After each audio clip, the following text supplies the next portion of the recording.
बारामतीतली परिस्थिती सध्या भयंकर झालेली आहे। नीरा डावा कालवा फुटलाय, त्यामुळे अजित पवार या ठिकाणी कालव्याची पाहणी करण्यासाठी सकाळीच पोहोचलेले आहेत। मोठ्या प्रमाणात नुकसान या भागात होतंय। कालवा फुटल्यामुळे शेतीचं प्रचंड नुकसान झालेलं आहे।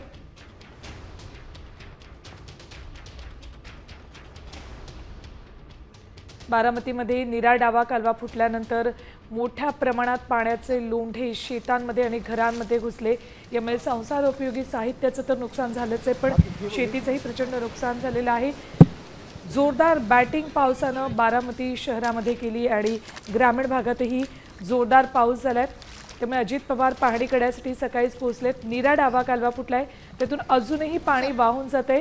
अनेकांच्या घरांमध्ये पाणी शिरलेलं आहे, त्यामुळे नागरिकांचं मोठ्या प्रमाणात हाल होत आहेत। काटेवाडी भवानीनगर हा रस्ता तुर्तास बंद करण्यात आलेला आहे, तर महामार्गावरही पाणी साचले, त्यामुळे जगद्गुरू संतश्रेष्ठ तुकाराम महाराजांचा पालखी मार्ग सुद्धा वाहतुकीसाठी बंद करण्यात आलेला आहे।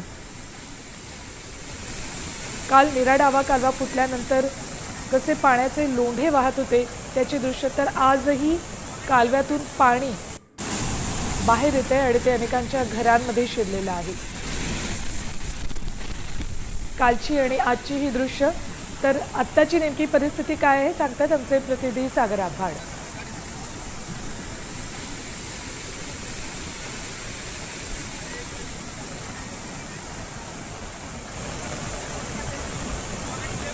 परिसरामध्ये असणारा नीरा डावा कालवा जो आहे तो फुटलेला आहे आणि याची पाहणी उपमुख्यमंत्री अजित पवार करताना पाहायला मिळतात। मोठं नुकसान जे आहे ते बारामती परिसरातील नागरिकांचं झालेलं आपल्याला पाहायला मिळतंय। आपण जर पाहिलं तर काही गाड्या ज्या आहेत त्या या ठिकाणी फसलेल्या होत्या आणि हा रस्ता वाहतुकीसाठी पूर्णतः बंद केलेला आहे।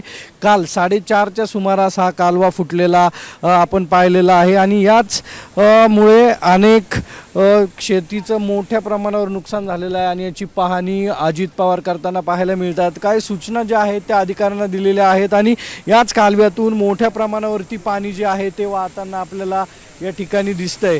त्यामुळे आता नुकसान भरपाई असेल किंवा या सर्व गोष्टीच्या पंचनाम्याचे आदेश अजित पवारांकडून सध्या दिले जात आहेत। याची पाहणी जी आहे ती सध्या केली जाते। कॅमेरामन आदर्श खटकेसह सागरवाड, साम टीव्ही, बारामती।